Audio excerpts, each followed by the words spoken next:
what we have feared has come. My arrest is an appalling sign of the return of a power-hungry, morally bankrupt, and abusive government.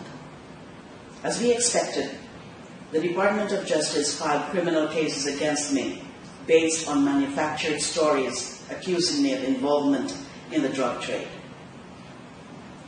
According to the mastermind of the filing of cases against me, none other than the President, Rodrigo Duterte, she has to face the music. It took months to develop the case. They really have such nerve, all of them. Of course, it would take you this long to manufacture lies against me. There must be so much fentanyl in Mr. Duterte's brain for him to have the gall to boast of the testimonies of their witnesses who are convicted drug lords and whose statements contradict each other. Liars, hypocrites.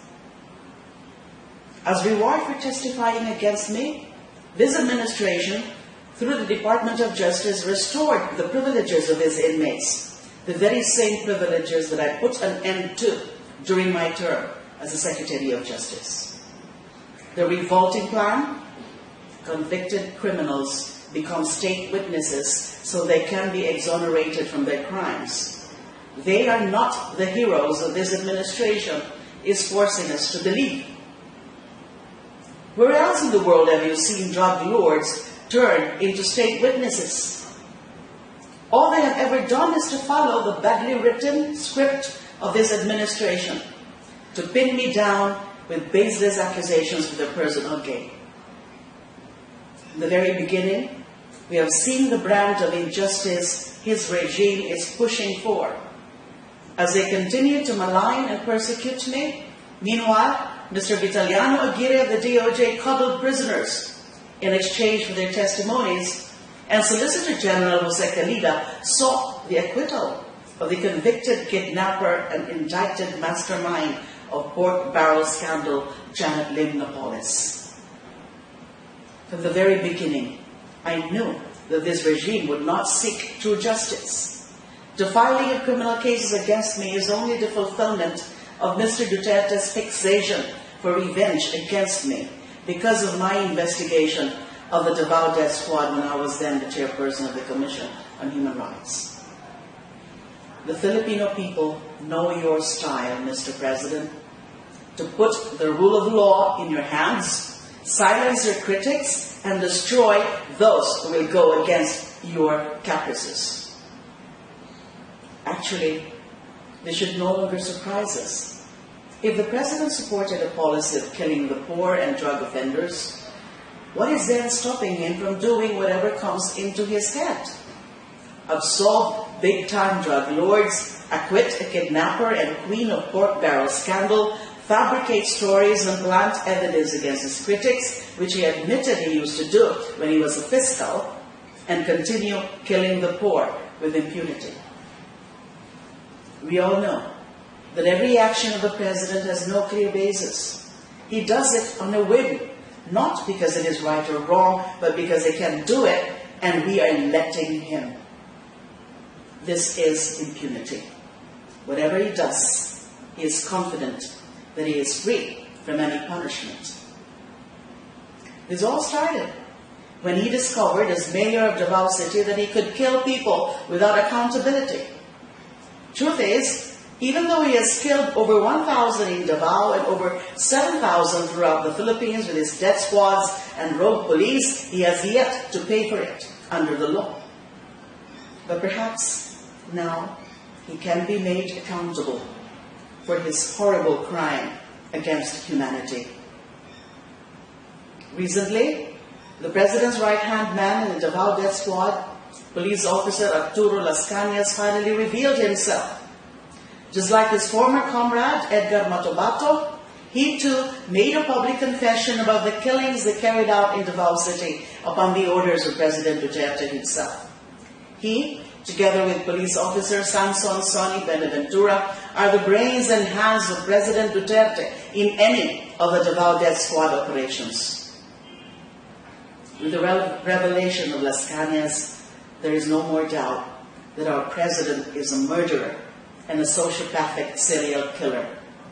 This is also the reason why we are experiencing all the madness in government under this regime that is being led by the #1 criminal in the entire Philippines, if not in the whole world, none other than President Rodrigo Roa Duterte. Let's not ask anymore. How come there seems to be a reunion of questionable characters under the Duterte regime? From the Marcoses to Arroyo and up to Napoles, together with the lawyers and operators. Also, there are the main enforcers of President Duterte's orders, Secretary Aguirre and Solgen Calida, who are among the abusive and arrogant officials in our government. Let's no longer ask why, during the Duterte regime, all the criminals, the corrupt, the savages, and those with evil souls have returned and are thriving. I speak before you with honor and integrity as my only defense. As former Human Rights Chairperson and Justice Secretary, I can look everyone straight in the eye and say, my track record as a public servant has never been tarnished by any wrongdoing except until now based on manufactured lies. I have never used and will never use my position for my personal interest. I say, I am innocent. I have never betrayed, and I will never betray the trust of my country and the Filipino people. Clearly, this administration has evil and dangerous plans to make an example of me, to intimidate, silence, and destroy anyone who dares challenge them, to draw public attention away from the government's abuses and failures, and to cover up their most murderous war on drugs. In the past 7 months, the death toll of his war, or of this war, has exceeded the number of deaths recorded during the 14 years of martial law and the Marcos regime. The fight is not mine alone. This fight is our fight for the victims of government's failed war on drugs, especially for 7-year-old Sanino Butucan of Cebu, 5-year-olds Danica May Garcia of Pangasinan and Francisco Manosca of Pasay City, and 4-year-old Althea Fem Barbon of Negros Oriental. Perpetrators of these hideous crimes have no conscience. Even worse than them are those in power who allow this to happen. From all this violence, killings, and crooked governance of the Duterte regime, clearly, I am not the public enemy #1 here, but this regime who has no respect for basic human rights, especially the right to life. Since the start of his term, Mr. Duterte has brought in the entire machinery of the state to silence me and to destroy my person, credibility, and honor as a woman. If they can do this to a sitting senator, what is stopping this administration from doing the same to ordinary Filipinos? If they think that by jailing me, I will turn my back on my principles, they are mistaken. Instead, they have encouraged me more to pursue truth and justice. I have long prepared myself to be a political prisoner of this regime. Rest assured that I will answer all the accusations against me in the proper time and venue. To the best of my ability, I will fulfill my duties as Senator of the Republic. Even in prison, even as I continue to be persecuted by this government for as long as I live, I will continue fighting the good fight up to my very last breath. Mr. Duterte, stop the killings now. Stop harassing me. Stop this madness.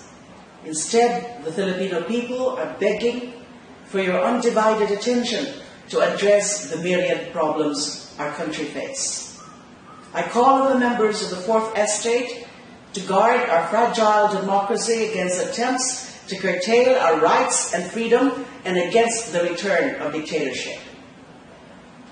I urge people of conscience everywhere, please pray for the Philippines. I ask you to remain vigilant and continue to fight so that true justice and respect for human rights prevail. Let us not allow this administration to continue violating our Constitution, disrespecting our laws, and taking the lives of our countrymen. I am hopeful that we will not remain silent in the face of the daily killings taking place in our midst, the flagrant violations of our fundamental rights, and the deliberate efforts to poison our minds and that of our children. Let us fight for our rights. Let us fight for justice. Let us fight for democracy.